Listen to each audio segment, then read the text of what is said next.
Jenguk saudara ke Sukajadi, sudah janjian pada duhur. Alhamdulillah kita bisa bertemu kembali dengan pengajian di Masjid Al-Mansur. Amin. Yang sakinah tidak durhaka, hati tumaninah tidak ada celah. Dengan bismillah berangkat dibuka supaya barokah dari doa Allah Subhanahu wa taala. Bismillahirrahmanirrahim. Assalamualaikum warahmatullahi wabarakatuh. Innal hamdalillah nahmaduhu wa nasta'inuhu wa nastaghfiruh wa na'udzu billahi min shururi anfusina wa min sayyiati a'malina may yahdihillahu fala mudilla lahu wa may yudlil fala hadiyalah. Asyhadu an la ilaha illallah wahdahu la syarikalah wa asyhadu anna Muhammadan 'abduhu wa rasuluhu la nabiyya ba'dah. Allahumma shalli ala Muhammad wa ala alihi wa sahbihi ajma'in amma ba'du. Faqala Allah ta'ala fi kitabihil karim a'udzu billahi minasy syaithanir rajim. Lau anna ahlal qura amanu wa taqaw lafatahna 'alaihim barakatin minas sama'i wal ard walakin kazzabu fa akhadnahum bima kanu yaksibun. Al-ayah. Puji dan syukur kita panjatkan kehadirat Allah yang Maha Ghafur dan Maha Luhur, Allah yang Maha Suci dan Maha Tinggi, yang telah memberikan kekuatan, kemampuan, kesehatan, kecepatan kepada kita, sehingga alhamdulillah kita diberikan kesempatan, kita diberikan kesehatan, dan semoga waktunya dan sehatnya menjadi waktu dan sehat yang barokah. Kenapa? Karena ketika ada kesempatan atau undangan kajian, kita pun senantiasa bergegas untuk menghadiri kajian dari jam 1 dan ke kajian yang lainnya.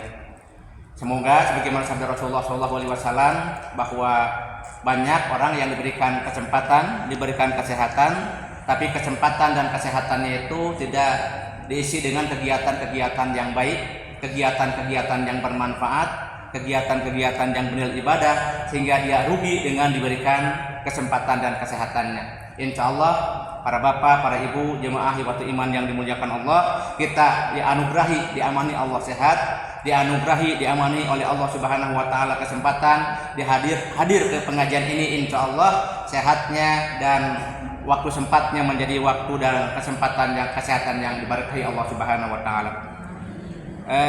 Para ibu jemaah yang dimuliakan Allah, di tempat ini kita bisa salam, senyum, salaman, sapa, syiar, bahkan juga silaturahim, bahkan juga ada silatul doa, saling sambungkan doa. Bahkan ini ada yang nitip tadi dari pengurus Masjid Al-Mansur, Adinda Nadira Al-Fathun Nisa binti Raka Diana Saifullah yang sekarang diuji oleh Allah Subhanahu wa taala dengan sakit. Semoga dengan wasilah doa dari kita, Allah Subhanahu wa taala cepat sembuhkannya, dan kita doakan nas'alullahal azim rabbal arsyil azim an yasya Adinda Nadira Al-Fathun Nisa binti Raka Diana Saifullah.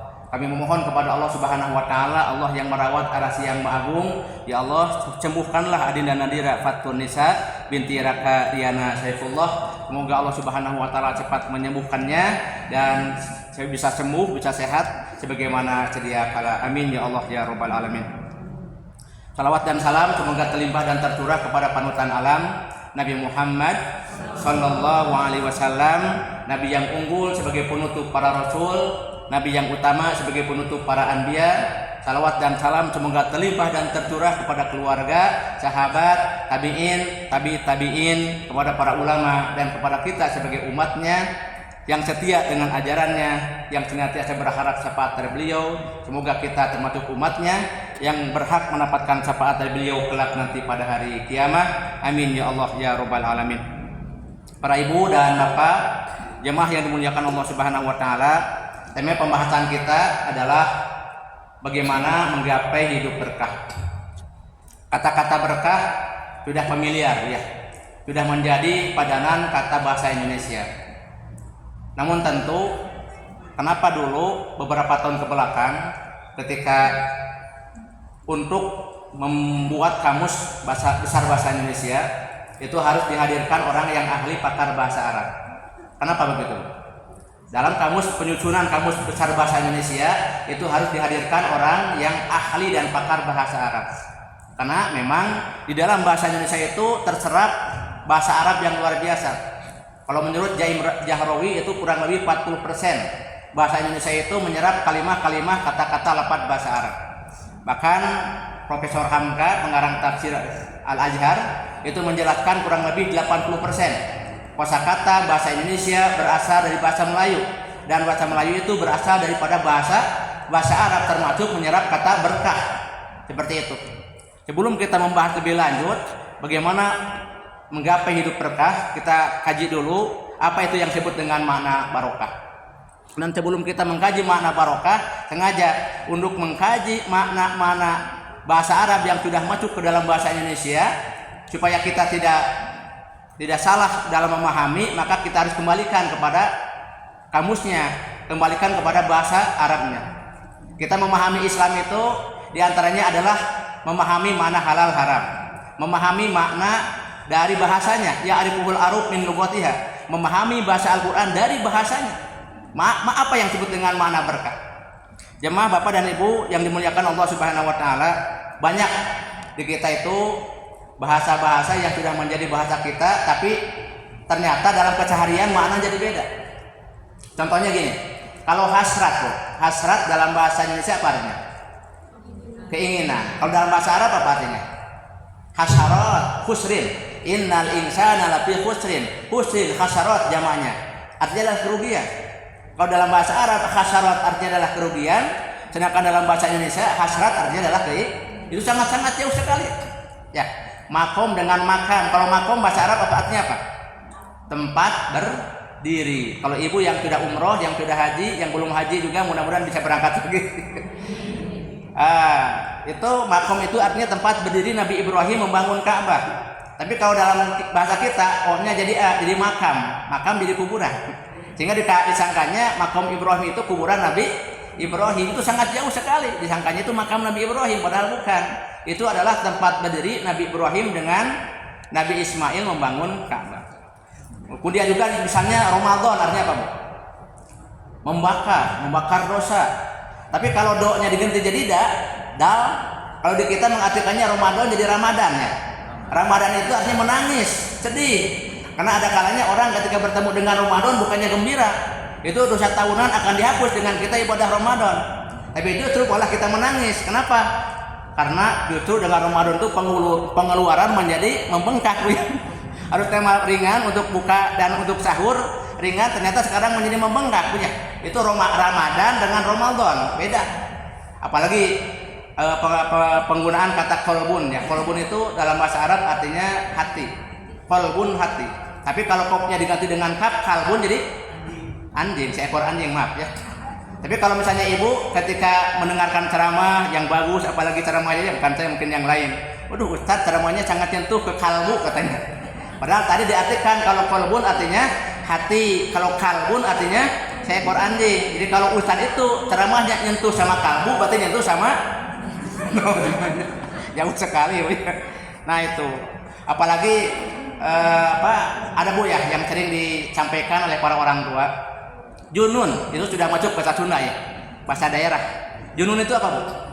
Junun itu cekatan, cerdas, terampil, sukses, berhasil ya, benar, singer, pinter, wanter ya, itu namanya junun ya. Tapi dalam bahasa Arab junun itu bukan wanter, bukan singer, bukan sukses, bukan terampil. Tapi junun itu ada pepatah bahasa Arab, awalul ghadabi jununun, pertama orang marah seperti orang gila. Jadi junun itu bahasa Arab artinya gila. Jadi kalau orang tua mendoakan anak, yayangku, adikku, teteh, neng, ujang, mamah doakan supaya menjadi anak yang junun. Anak yang junun menjadi anak yang gila. Atau kan bagaimana kita mendoakannya? Ya udah doakan saja, neng, mudah-mudahan soleh ya, rajin ya, pinter ya, bakti ya, sama taat sama Allah sama Rasul gitu kan. Doanya biar tidak bercabang, tidak multi terjemahan seperti itu.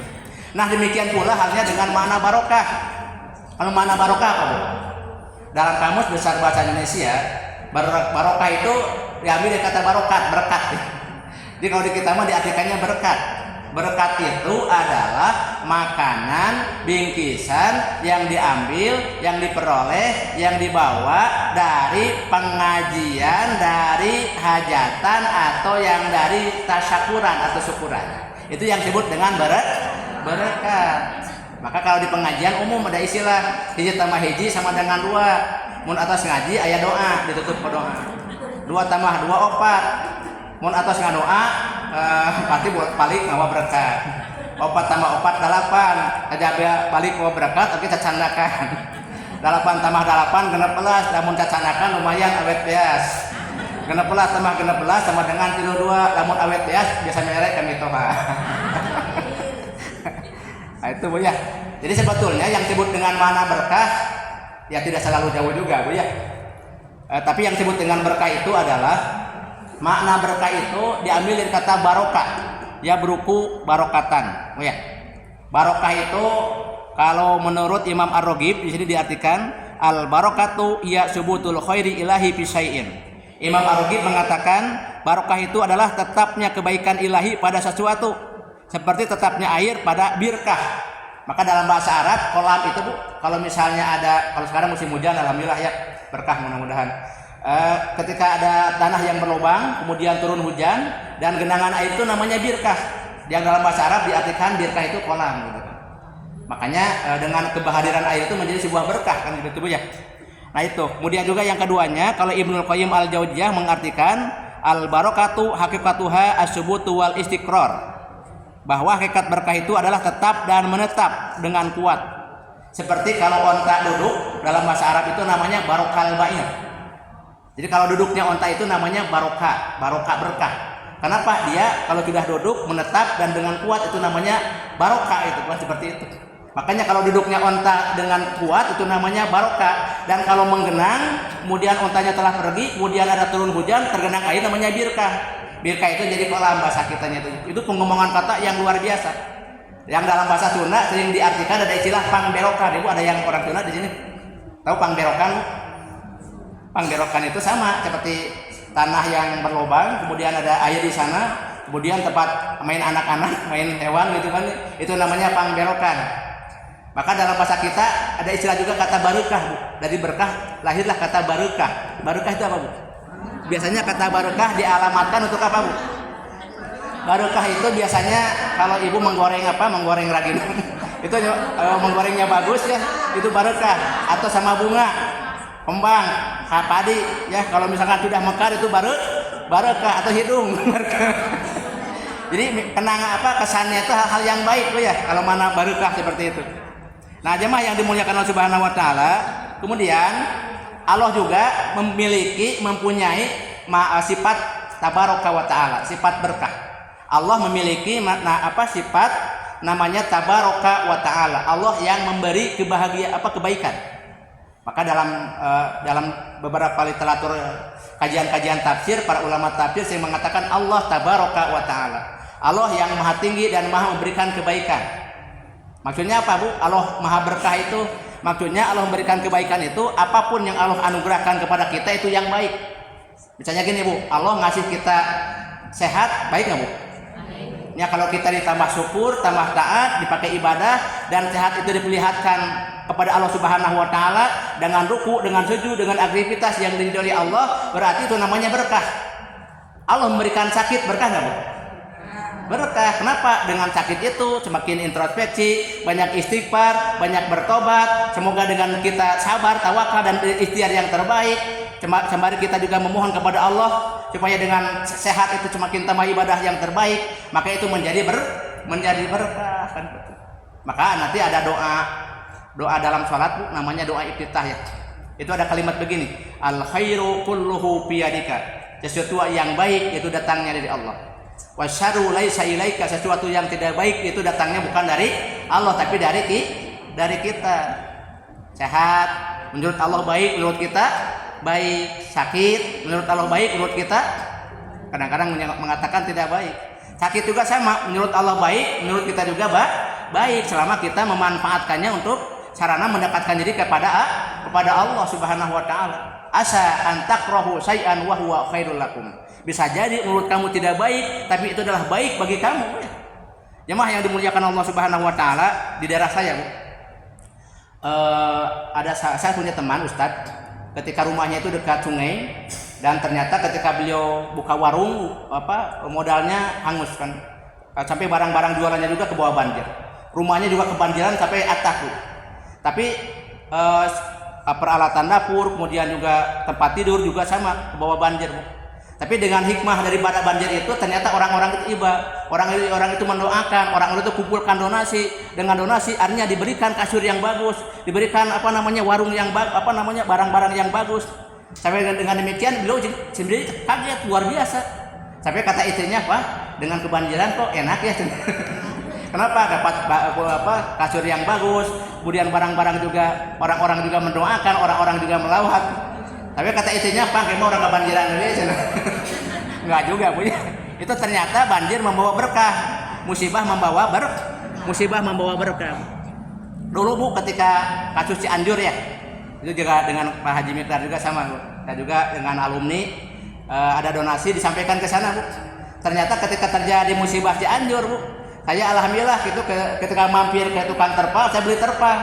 Wah, ternyata bagi musibahnya di Cianjur yang gempa itu, ternyata bagi tukang terpal menjadi berkah.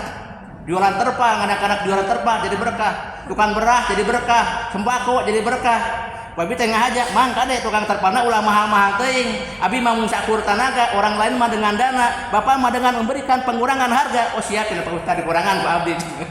Jangan sampai mengambil kesempatan dalam kesempatan. Ternyata bagi mereka jadi berkah, tukang terpal jadi berkah, tukang sembako jadi berkah, ya, tukang beras juga jadi berkah seperti itu. Jamaah yang dimuliakan Allah Subhanahu wa taala, jadi ternyata ada kebaikan-kebaikan yang kita terima, menurut orang lain itu tidak baik, tapi menurut orang lain itu menjadi baik. Sengaja Allah tetapkan seperti itu. Coba Bu, hujan itu baik nggak, Bu? Bagi tukang es baik nggak? Kalau misalnya bagi pedagang yang menghendaki dengan tidak hujan itu menjadi laku, tapi kalau misalnya hujan jadi tidak laku, baik nggak, Bu? Atau misalnya gini, kalau misalnya tukang bengkel, ada mobil yang rusak, ada motor yang kendaraan yang rusak, bagi yang memiliki kendaraan yang kendaraannya itu rusak itu jadi musibah, tapi bagi bengkel musibah nggak, Bu? Berkah. Bagi bengkel mah berkah, dia penghasilannya jadi musibah yang itu. Kalau misalnya kita sakit, bagi kita musibah. Bagi warung yang menyediakan obat, bagi apotek, bagi dokter, bagi rumah sakit, semakin banyak yang sakit, semakin banyak yang kebagian rezeki dari berkah itu, Bu ya. Apalagi Bu di daerah saya kebetulan saya tinggal di daerah Ciceno, di sana ada pemakaman Muslim, namanya pemakaman Sirnaraga. Itu ada masyarakat yang mengandalkan rezeki dari menggali kuburan. Jadi kalau dulu itu dijadwal, Bu ya. Hari Senin orangnya sekian orang, hari Selasa sekian orang, hari ini sekian orang. Pas yang matinya itu banyak yang hari Kamis punya, itu yang hari Selasa, hari Rabu ternyata nggak kebagian rezeki. Kalau sekarang mah diatur. Tapi mungkin sewaktu-waktu kalau tidak ada yang wafat, tidak ada yang mati, dia tidak bisa menggali kubur, dia tidak mendapatkan upah, dia tidak ngasih rezeki kepada keluarga, gimana, Bu? Berdoanya gimana? Ya Allah, sing aya nu maot ayeuna. Supaya ada orang yang mati, ya Allah jangan banyak-banyak, 10 orang aja.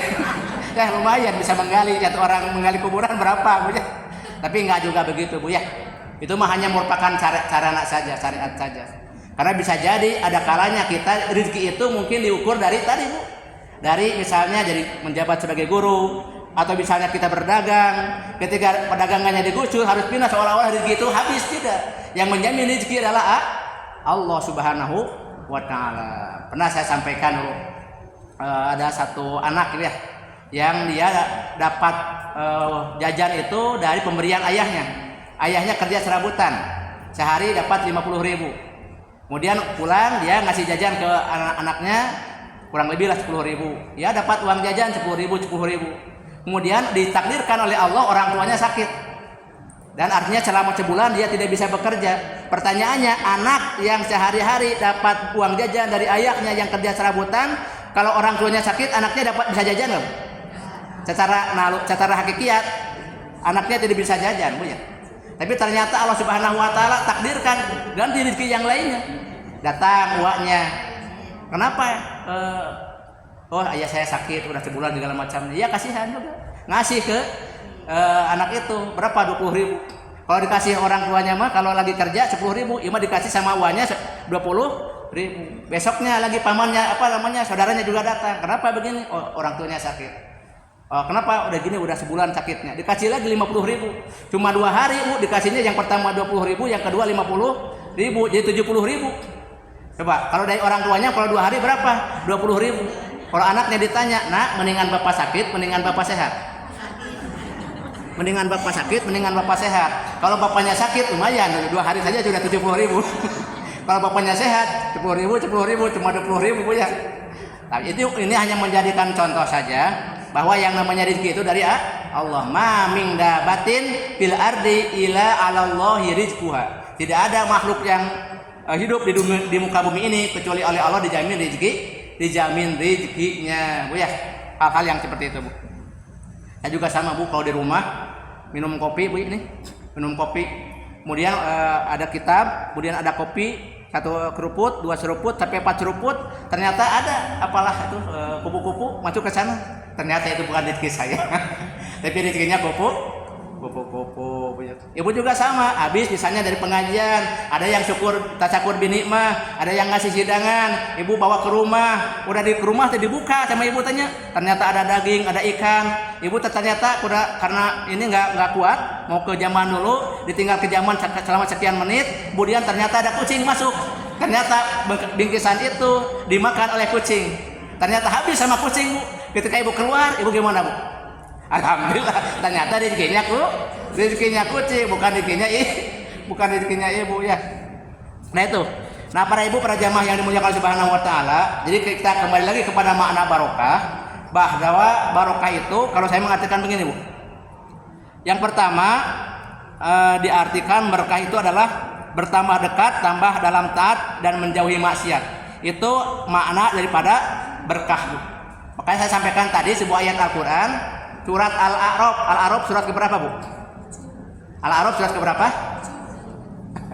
1 surat Al-Fatihah, 2 surat Al-Baqarah, 3 Ali Imran, 4 An-Nisa, 5 Al-Maidah, 6 Al-An'am, 7 Al-A'raf. Wah, luar biasa pintar-pintar ini. Nah, Al-A'raf ayat 96. A'udzubillahi minasyaitonirrajim. Lau anna ahlal qura amanu wattaqau lapatahna alaihim barakatin minas sama'i wal ard. Kaulah penduduk bumi beriman dan bertakwa, maka Allah akan bukakan pintu berkah dari langit. Nah, kalau dalam tema tadi menggapai hidup berkah, karena negara itu berawal dari masyarakat dari keluarga dari pribadinya adalah beriman dan bertakwa, Allah akan bukakan pintu keberkahan. Kuncinya apa? Iman dan takwa. Apa bedanya iman dan takwa, Bu? Kalau iman itu bertauhid kepada Allah, beribadah kepada Allah, melaksanakan perintah Allah, tapi terkadang ia juga melaksanakan apa yang dilarang oleh Allah. Itu iman. Iman itu dijamin masuk surga, tapi belum tentu dia terhindar daripada azab neraka. Itu iman. Beda dengan takwa. Orang bertakwa itu bertauhid kepada Allah, beribadah kepada Allah, melaksanakan perintah Allah, menjauhi yang dilarang oleh Allah, dijamin masuk surga dan diselamatkan daripada azab neraka. Semoga kita menjadi hamba Allah yang beriman dan bertakwa. Orang beriman bertakwa nggak, Bu? Kan tadi jawabannya sudah ada tadi. Orang beriman bertakwa nggak? Orang beriman belum tentu bertakwa. Kalau bertakwa sudah pasti beriman, maka kita tingkatannya adalah takwa. Maka kita juga sama, Bu. Kalau kata Imam Al-Ghazali, semua hamba Allah Subhanahu wa taala berkompetitif, berfastabiqul khairat, menjadi hamba Allah yang terbaik supaya kita mencapai tingkat derajat takwa. Namanya fastabiqul khairat. Falyatanafasil mutanafisun wasyari'u ila magfiratin, berlomba bersaing, musabaqah. Musabaqah adalah melaksanakan amal baik. Ya, maka kita boleh, Bu. Kalau kita giftoh dengan tetangga boleh. Misalnya ada tetangga penghasilannya biasa-biasa, tapi infaknya luar biasa, ibu boleh nggak giftoh, Bu? Merasa iri, merasa penasaran, ingin seperti dia, boleh nggak? Boleh yang seperti itu, mah. Ya Allah, kenapa ya? Saya penghasilannya besar, tapi infaknya tidak sebesar dia. Dia mau penghasilannya biasa-biasa, tapi infaknya luar biasa. Saya ingin seperti dia, saya akan kejar dia, boleh. Seperti musabaqahnya Abu Bakar dengan Umar, Bu ya. Berlomba-lomba, paling pertama dia masuk masjid. Kata Umar, wah saya akan paling pertama mendahului Abu Bakar ke masjid. Ketika datang jam 2, ternyata jam setengah 2 Abu Bakar telah di masjid. Saya akan kejar, pokoknya saya jam 3 sudah di masjid. Ternyata Abu Bakar jam setengah yang sebelumnya sudah di masjid. Sampai dia mengatakan, saya tidak akan bisa mengalahkan Abu Bakar. Boleh. Itu namanya fastabiqul Jadi kalau dalam agama harus melihat ke atas. Kalau dalam masalah dunia harus melihat ke bawah. Ya. Kalau di kita mah enggak. Sebab Bu, kalau misalnya Ibu datang ke pengajian, biasanya Ibu duduk paling mana Bu? Paling depan payun-payun, pengker-pengker Bu? Mun Ibu dongkap ke pengawasan, mangga Ibu ti payun, abi mau ti pengker. Jangan Bu ya, harusnya kita yang paling dulu. Jangan sampai nanti di akhirat kita menjadi kelompok yang paling belakang. Untuk urusan dunia lihat ke bawah. Kalau untuk urusan akhirat lihat yang paling atas, ya. Nah itu.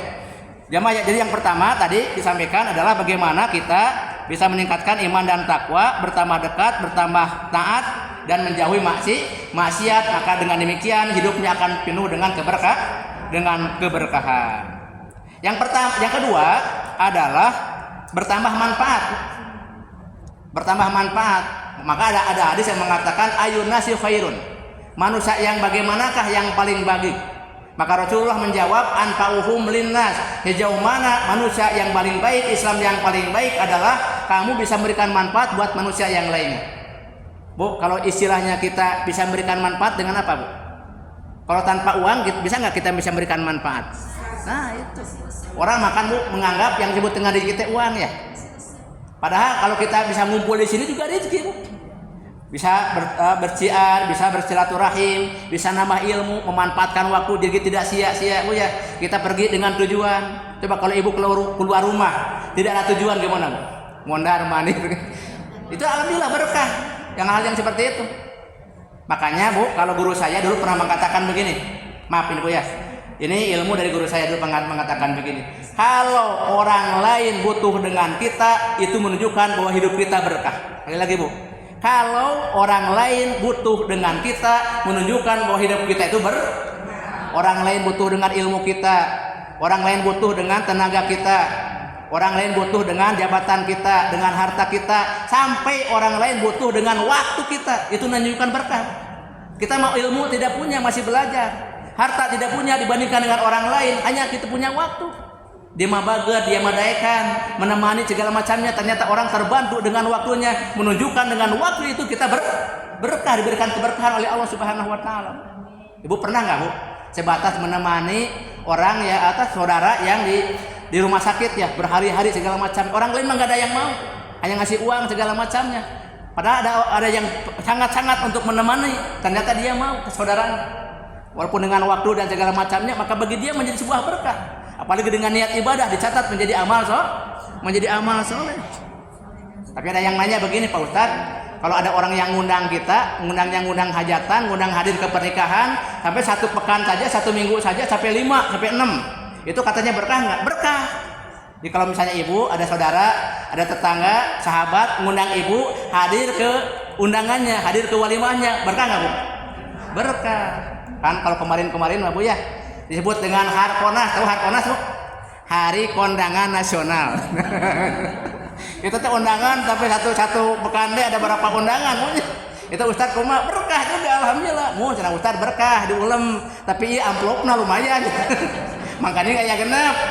Makanya kayak 8 kumaha abi amplopna. Ibu, kalau ada undangan yang wajib itu hadirnya atau amplopnya Bu? Dua-duanya. Jadi kalau ada undangan yang wajib itu hadirnya atau amplopnya Bu? Kan ditulisnya kan mohon doa restu, bukan mohon 20.000, mohon 200.000, tapi yang ditulisnya mohon doa restu.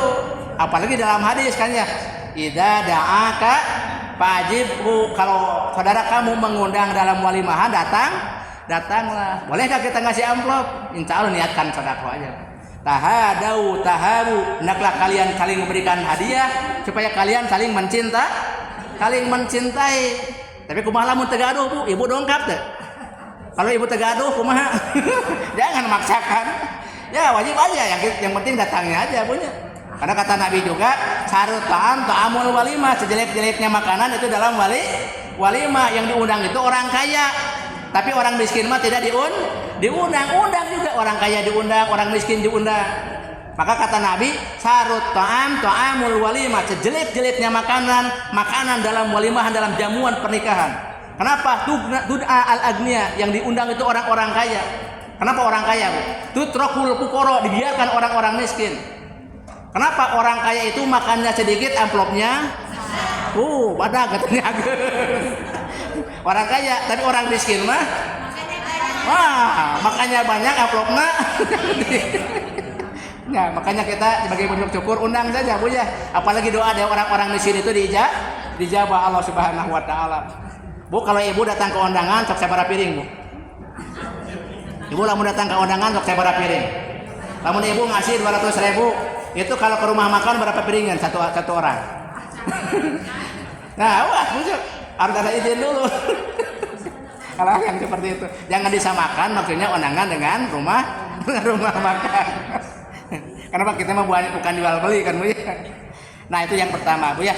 Kemudian yang kedua, jadi tadi harus memberikan manfaat. Coba, Bu, kalau kita kalau istilah bahasa Sunda punya catatan kasur, amparkeun samak, catatan kabatur, riksa kana awak.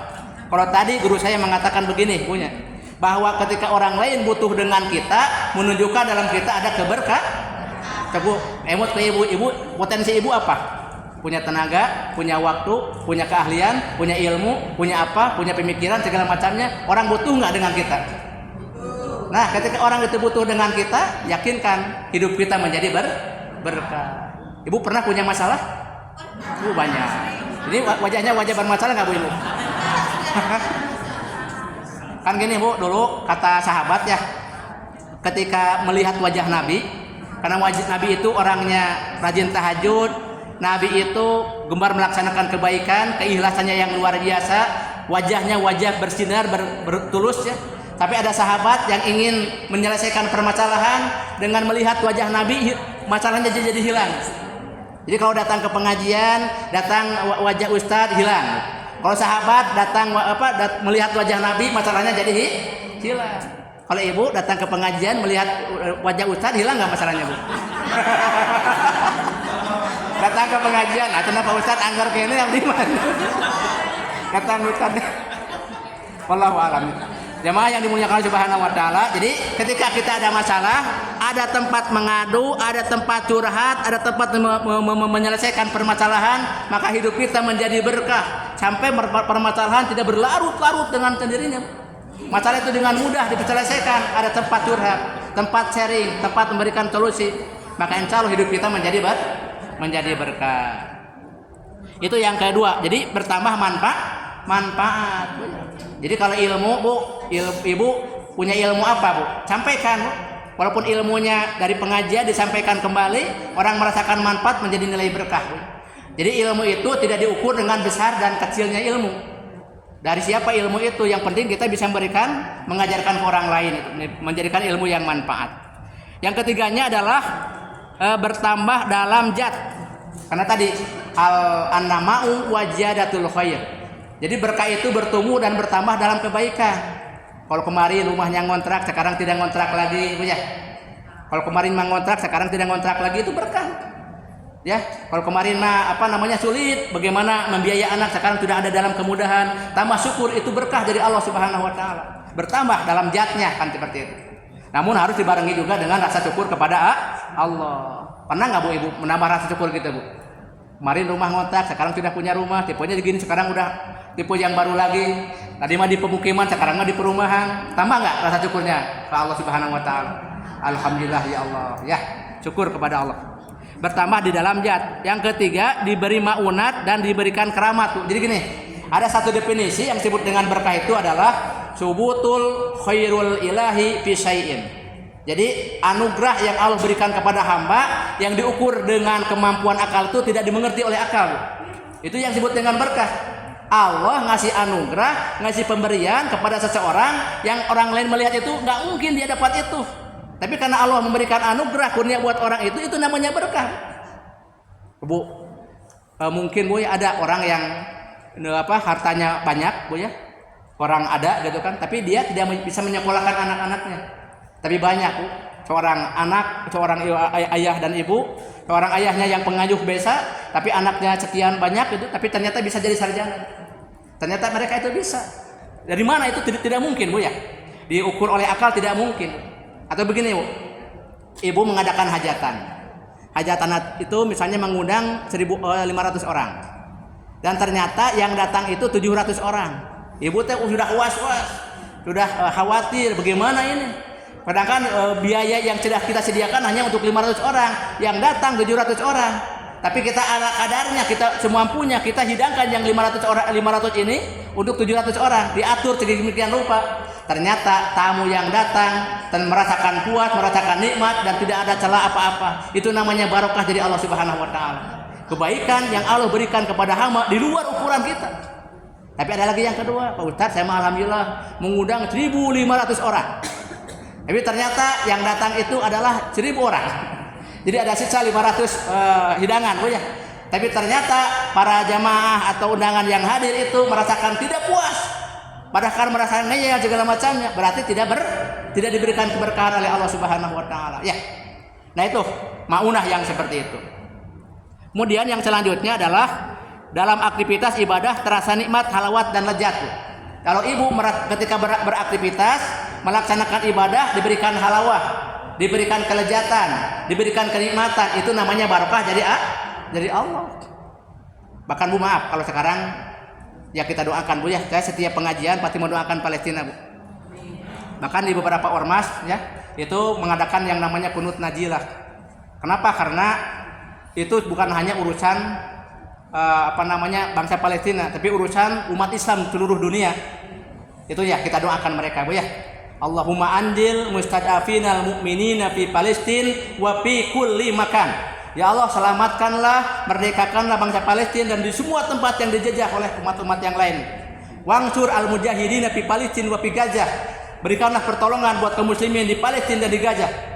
Wasjud wat ataka, ya Allah, wata ataka itu kalau kalau sandal kena najis itu digosokkan dengan tanah kan gitu. Digosokkan seperti itu. Jadi maksudnya wasjud wat ataka, ya Allah, hancurkanlah, layak kalau bahasa Sunda dilayak orang Yahudi, hancurkan orang Yahudi itu, hancurkan musuh-musuh agama itu. Minal qaumidz dzalimin, orang yang zalim, al-fasikin orang fasik, al-kafirin orang kafir, al-musyrikin orang musyrik, as-suyuinin orang-orang komunis. Ibu doakan di waktu-waktu diijabah doa.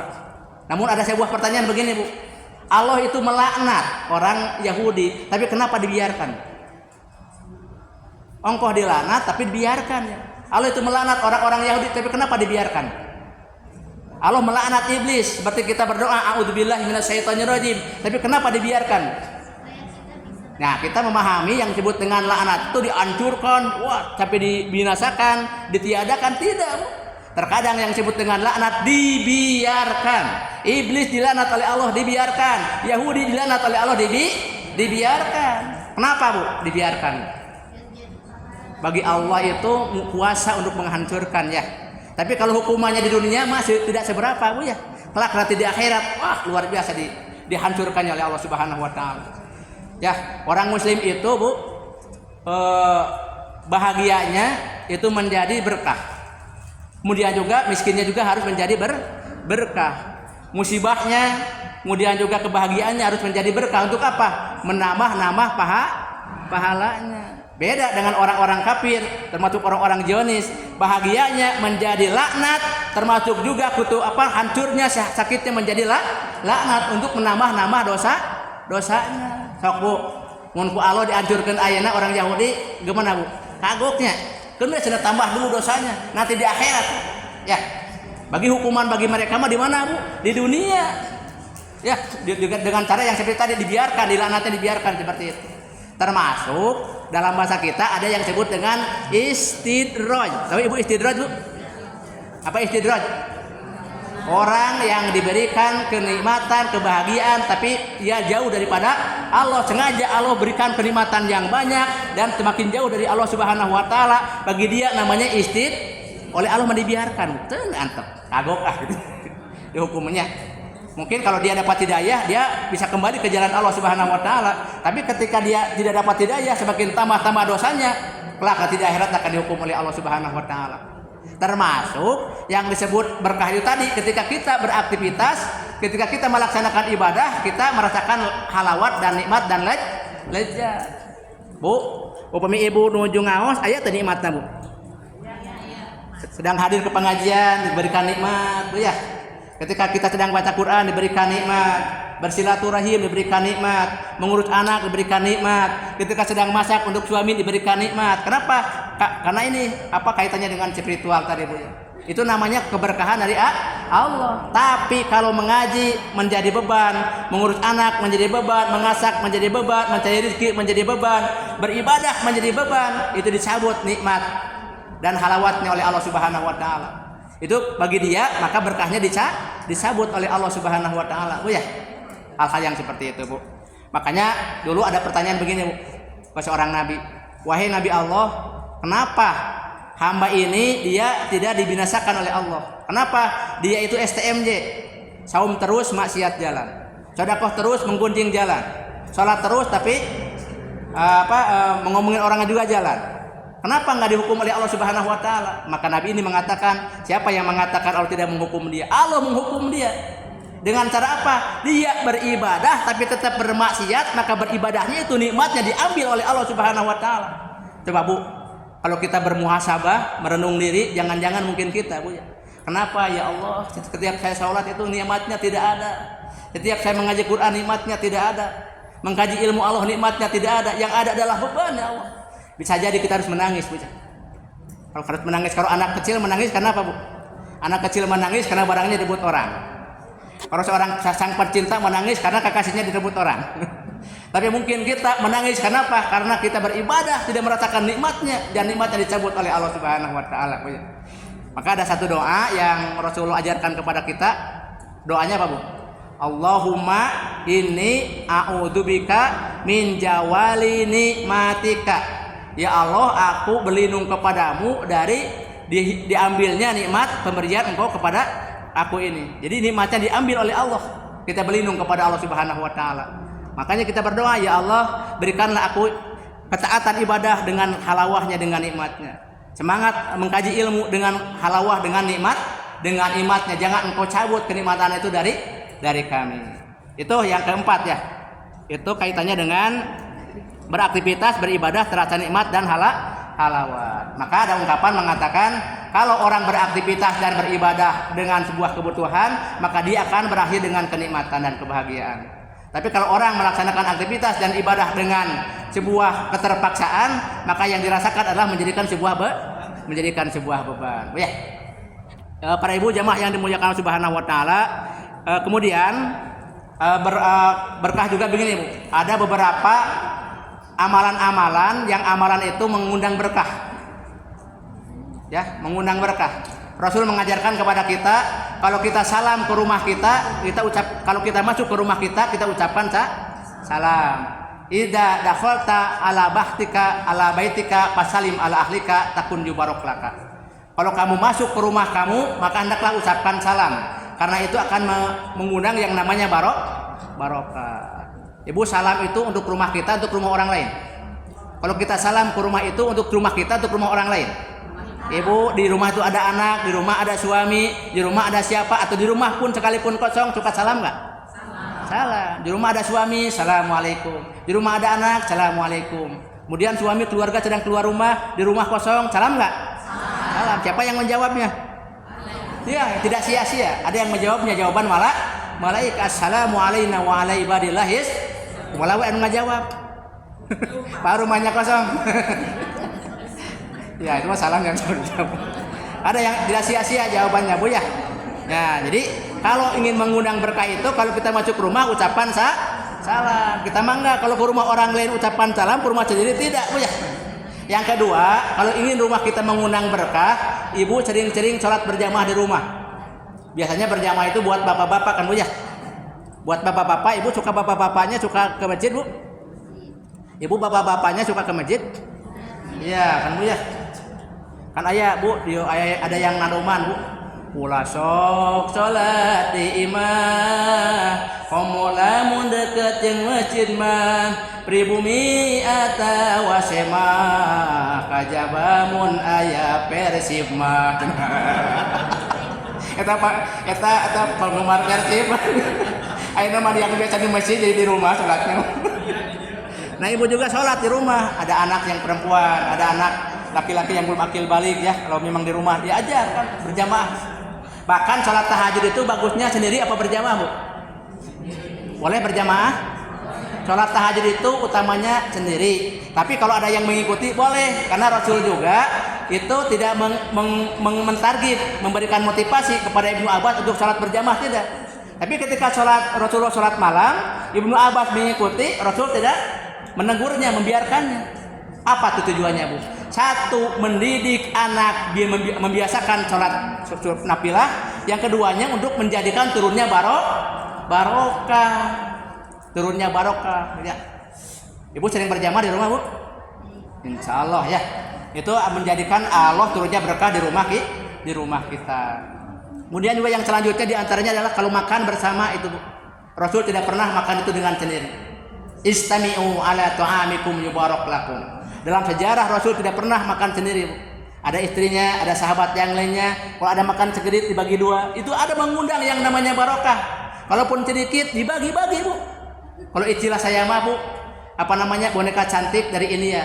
Karena jangan cantik kabagi ka sarerea. Itu, Bu ya. Jadi barokah seperti itu, Bu ya. Termasuk Rasul itu tidak pernah membuang-buang makanan. Makanan itu dihabiskan, Bu. Jangan sampai ada makanan yang terbuang. Itu ada nilai yang namanya barokah.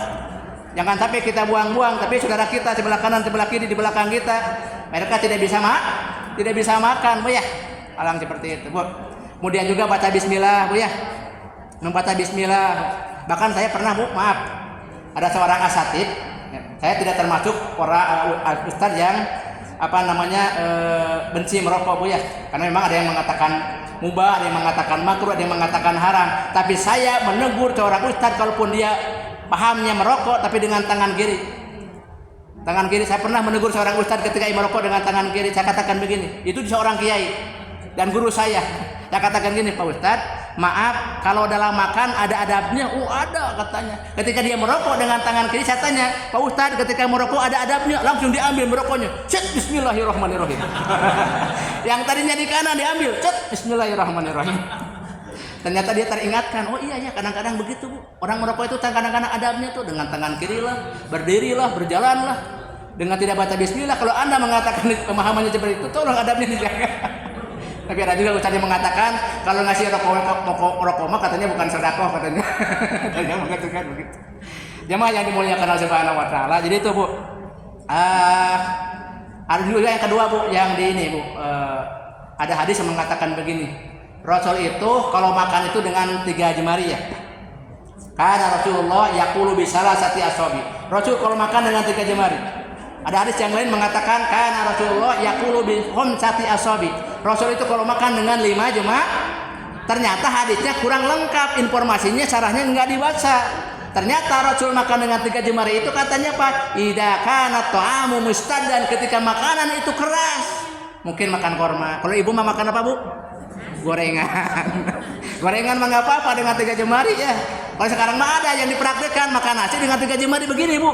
Kebayangnya makan nasi dengan 3 jemari. Itu ternyata keterangannya kalau makanannya keras dengan 3 jemari. Kalau mungkin makanannya seperti gandum atau misalkan seperti nasi dengan 5 jemari. Makan gorengan dengan 3 jemari, makan nasi dengan 5 jemari, makan bubur. Makan bubur gimana, Bu? Makan bubur dengan sendok kan, Bu? Jadi nggak apa-apa mengambil alat bantu sendok untuk memasukkan nasi atau bubur kepada mulut karena tangannya kotor atau tidak mungkin dengan tangan. Ya, jadi hal-hal yang seperti itu boleh. Tapi setelah makan jangan sampai pendok dengan garpu disilang begini kayak sali, Bu. Nah, itu tidak boleh. Kalau beres makan, kemudian garpu dengan sendok disalib begini, itu doa. Mudah-mudahan Yesus Kristus memberkati dahar kita. Harus dihindarkan hal yang seperti itu, Bu ya. Nah, para ibu, para jamaah yang dimuliakan Subhanahu wa taala, termasuk juga, Bu, sumber penghasilan juga. Kan ada begini, Bu ya. Sumber penghasilan dari riba, Bu ya. Itu ini harus disosialisasikan juga oleh kita, Bu. Ketika ada ayat Al-Qur'an yang mengatakan alladzina ya'kuluna riba, orang-orang yang memakan riba, Bu. La yaqumuna illa kama yaqumul ladzi yatakhabbathu syaitanu minal masih. Mereka itu Seperti orang yang kesurupan, Bu ya. Orang ini belum bayar, orang ini belum ini, bagaimana caranya menagihnya segala macamnya, Bu. Seperti orang yang berjalan tidak punya tujuan, Bu, orang yang profesinya dengan riba seperti itu. Tapi ada yang bertanya, Pak Ustadz, kan katanya riba itu yang disebut dengan kalau kita meminjamkan, tapi ada janji di awal, ada perjanjian dari awal, gitu kan? Sekian harus mengembalikan segala macamnya.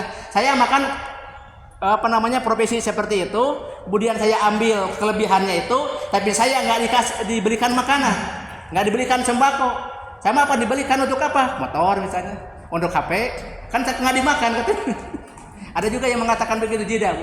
Maka sifat orang-orang Yahudi itu apa namanya? Wa akhdur riba, menjalankan riba, akan hilang yang namanya keberkahan. Tapi kalau guru saya mengatakan begini, Bu, kalau sumber keuangan rumah tangga, sumber keuangan perusahaan, sumber keuangan mesin jangan ya, sumber keuangan negara, kalau bersumber dari cara-cara yang tidak benar, maka nanti keluarganya juga dengan cara-cara yang tidak benar. Itu ada yang namanya hilang nilai keberkahannya, hilang nilai